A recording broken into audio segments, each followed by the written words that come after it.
திறமையை நமக்கு வெளிக்காட்ட போகிறாங்க. நம்ம வந்து 2025 2026 எந்த மாதத்தில் எந்த டேட் சொன்னாலும் சரி, அவங்க அது எந்த நாள்னு சொல்லிடுவாங்க. ஒரு எக்ஸாம்பிள், இன்னைக்கு வந்து நாங்கள் 29 ஜூலை மாதம் 2026 சொன்னீங்கன்னா இன்னைக்கு திங்கட்கிழமைன்னு சொல்லிடுவாங்க. அது வந்து அந்த குழந்தையுடைய ஒரு அறிவுத்திறன் நம்ம நினைக்கலாம். ஆனால் அந்த குழந்தைய நம்ம பாராட்டலாம். அந்த குழந்தை இன்னைக்கு எல்லாமே ஒரு 10 நாள் கேட்போம்.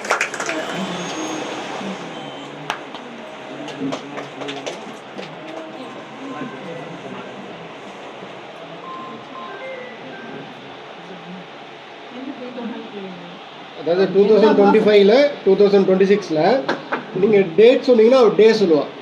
That is Tuesday, Wednesday, Thursday answer சொல்லுவான். நீங்கள் உங்கள் மொபைலில் பார்த்துட்டு நீங்கள் கேளுங்க, கேள்வி கேளுங்க. எந்த இயர்?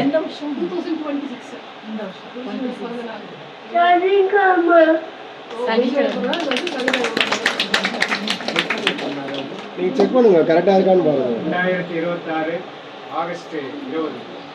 2026 ஆகஸ்ட் 20. 26 இந்த வருஷம் ஆகஸ்ட் மாதம் 20ஆம்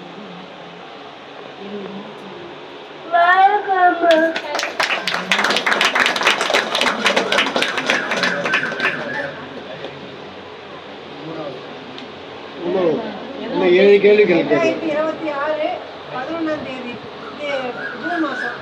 ஜூன் 11 இந்த வருஷம் ஜூன் 11. 2025 கேளுங்க. 2025 27 கூட கேளுங்க. 27 கூடவா? 27 கூட அடுத்த விஷயத்துக்கு கூட கேளுங்க. கேளுங்க, நீ கேளுங்க. ஏதாவது அக்டோபர் 2. 26 அக்டோபர் 2. 26 அக்டோபர் 2.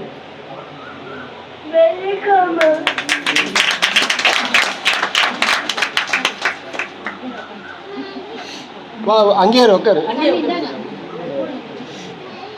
அடுத்த கேள்வி கேட்கறவங்க தான் ஸ்லோவா இருக்காங்க, பதில் சீக்கிரம் வருது. ஜனவரி 23 2026. 26 தான் ஜனவரி மாதம் 23.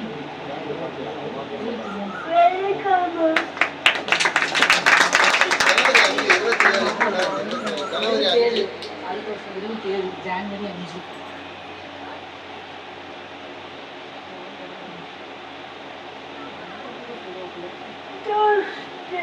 டியூஸ்டே.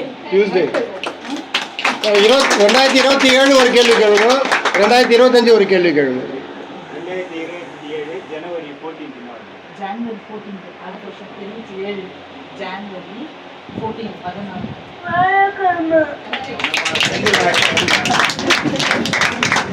ஏப்ரல் 30 2027. அடுத்த வருஷம் 27 ஏப்ரல் 30. ஏப்ரல்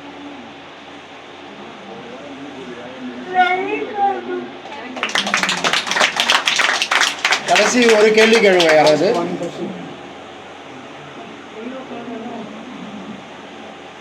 ஒரு கேள்வி யாராவது. 19/12 2026.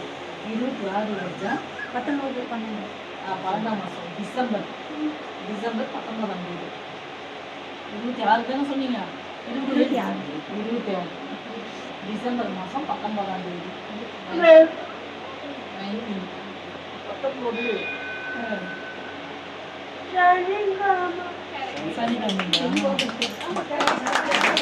எல்லாரும் அவனுக்காக ஒரு பிரார்த்தனை பண்ணும்போது அந்த குழந்தை நல்லபடியா வரணும்னு எல்லாரும் பிரார்த்தனை பண்ணிக்கோங்க. அவ பேர் லுவிந்திரா.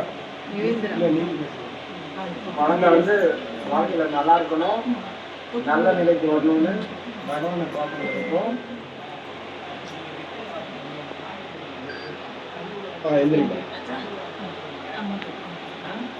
உண்மையில பாருங்க எவ்வளவு திறமை இருக்கு குழந்தைக்கு.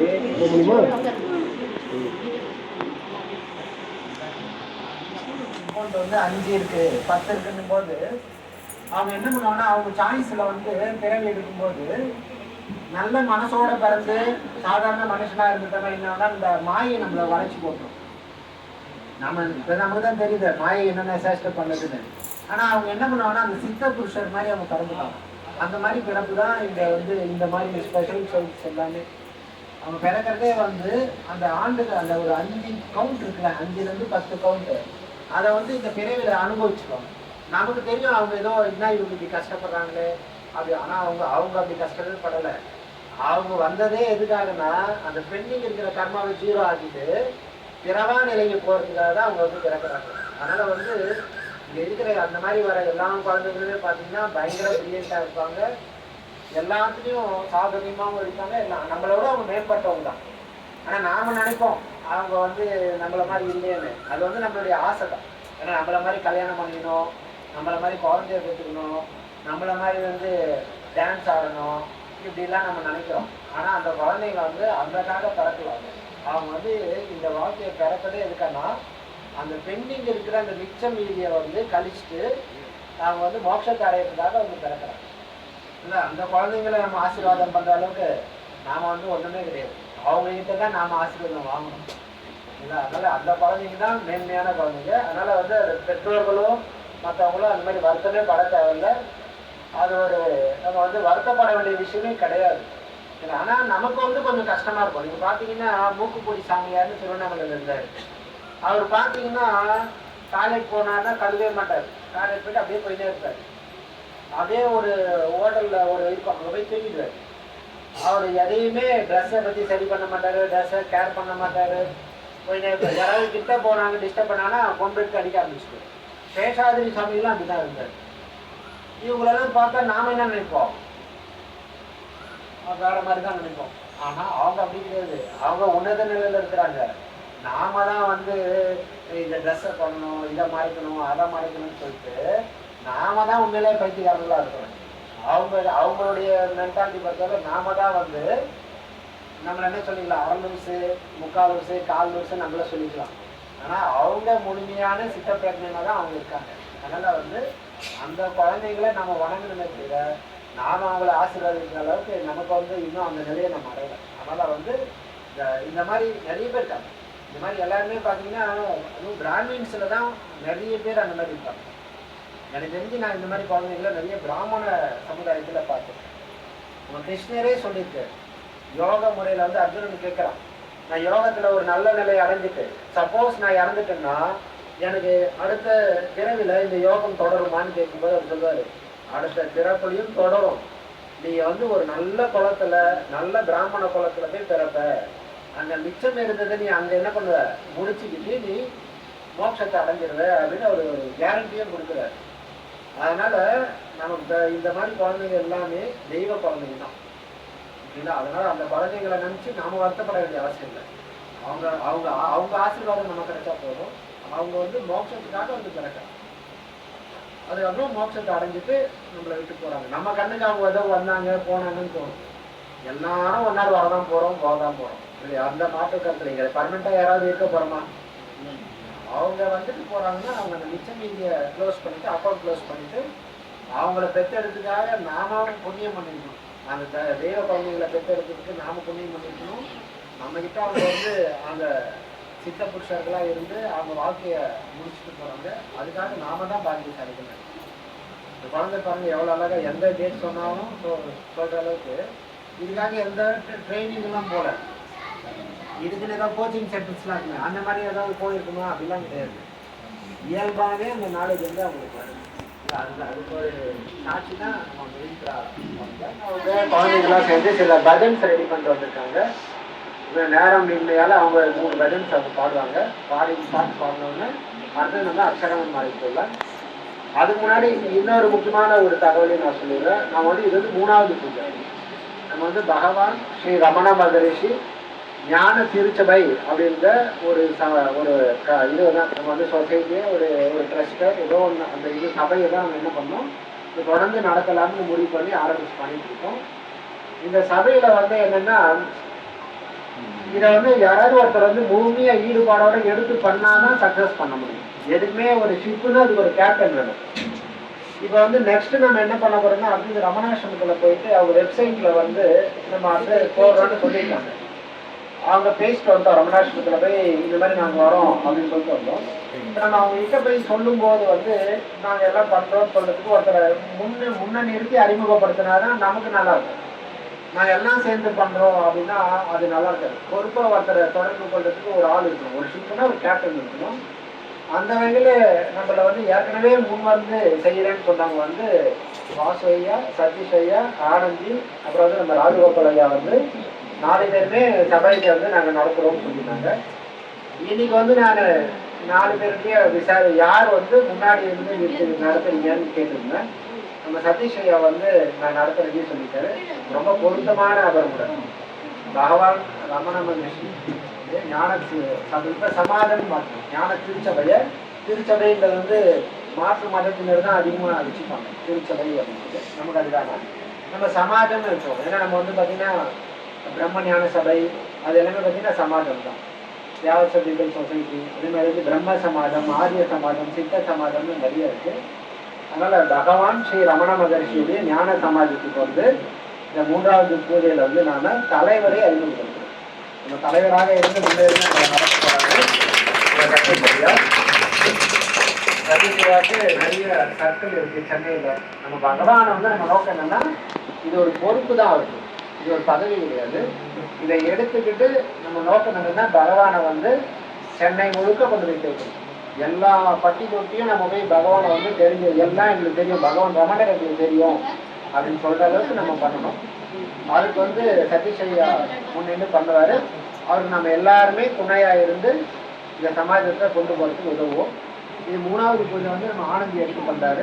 இதுக்கு அடுத்த 4வது பூஜை வந்து குரு பூர்ணிமா வந்து அது வந்து நம்ம சீனிவாசன் வந்து பண்ண போகிறோம். சீனிவாசன் ஐயா வீட்டில் வந்து நடக்க போகுது.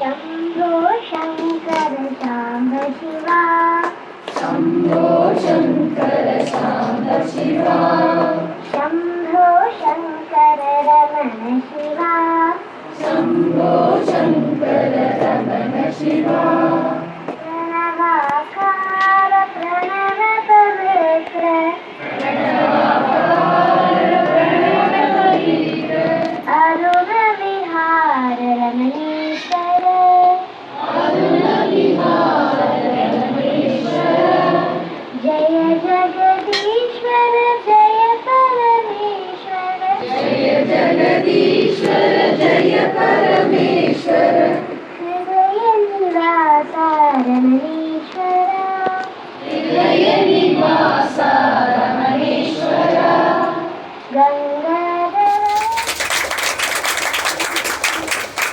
மழையாய் வந்து நதியாய் மாறி, மழையாய் வந்து நதியாய் மாறி, கடலில் கரைந்த ஆனந்தம், கடலில் கரைந்த ஆனந்தம், அருள் கடலில் கரைந்த ஆனந்தம், அருள் கடலில் கரைந்த ஆனந்தம், ஆனந்தம் பரமானந்தம் அருணாச்சல ரமணானந்தம், ஆனந்தம் பரமானந்தம் அருணாச்சல ரமணானந்தம், ஆதியில்லாத ஆனந்தம், அந்தமில்லாத ஆனந்தம், ஆதியில்லாத ஆனந்தம், அந்தமில்லாத ஆனந்தம்,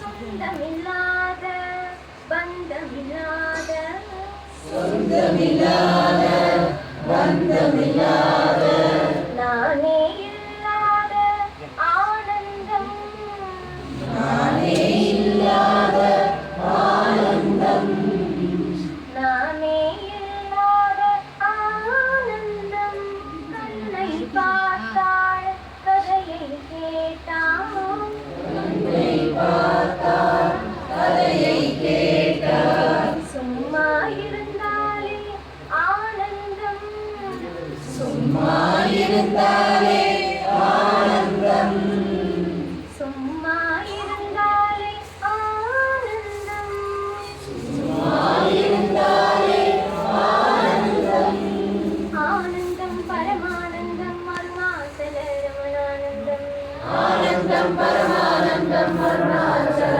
ரமணானந்தம் ஆனந்தம் பரமானந்தம் அருணாச்சல ரமணானந்தம் ஆனந்தம் பரமானந்தம் அருணாச்சல ரமணானந்தம் ஆதியில்லாத ஆனந்தம் அந்தமில்லாத ஆனந்தம் ஆதியில்லாத ஆனந்தம் அந்தமில்லாத ஆனந்தம்.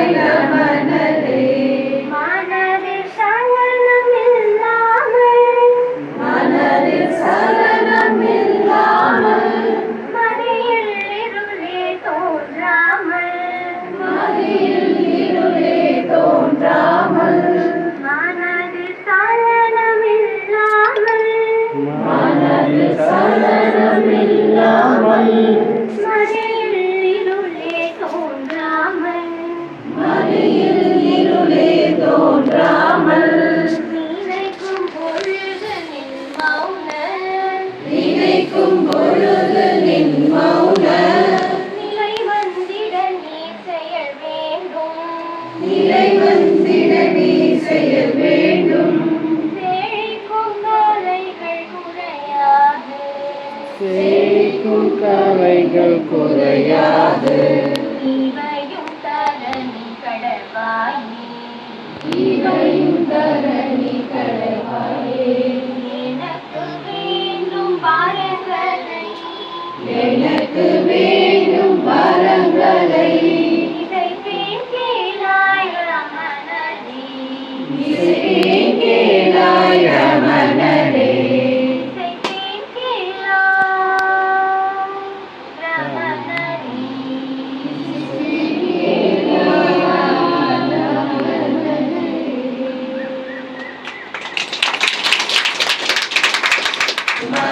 மனமன மகிழ்வாலை திருநாடிய திருவடியா திருமருள் தெரிய பரபுதன் பொருளாகினார் சொல்லியது கடியாக அருணாச்சலமென அகமே அறிவோர் ஆழ்வார் சிவனுலகாழ்வாரே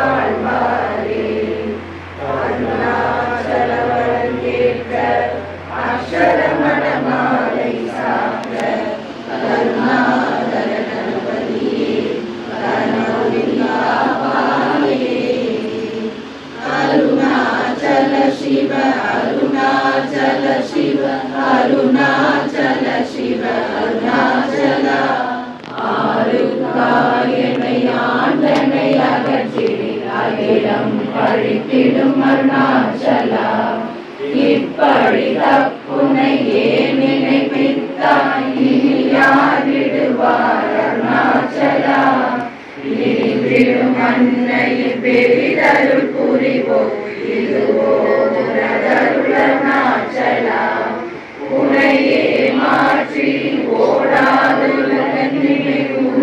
உறுதியாயிருப்பாய் அருணாச்சலா சுற்றுலம்பிட உனை கண்டு அடங்கிட உன்னடவை காட்டருணாச்சலா இந்த உறக்கம் என்னை பிறரிடுக்க இது உனக்கழகோ அருணாச்சலா மங்கள ஆரதி கை கொணுமா மங்கள ஆரதி கை கொணுமா ஆரதி கை கொணுமா ரமணையா ஆரதி கை கொணுமா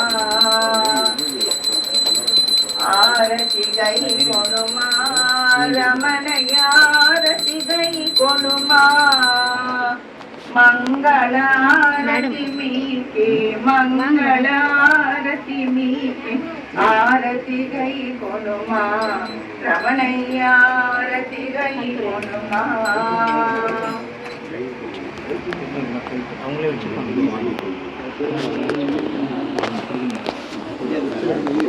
नमो नमः वेद मंत्र स्वरूपा नमो नमः ज्ञान पंडित கோவித சுவாமி நமோ நம வெகுகோடி நாம சம்பு குமாரா நமோ நம போக அந்தரி பாலா நமோ நம நாகபந்த மயூரா நமோ நம பரசூர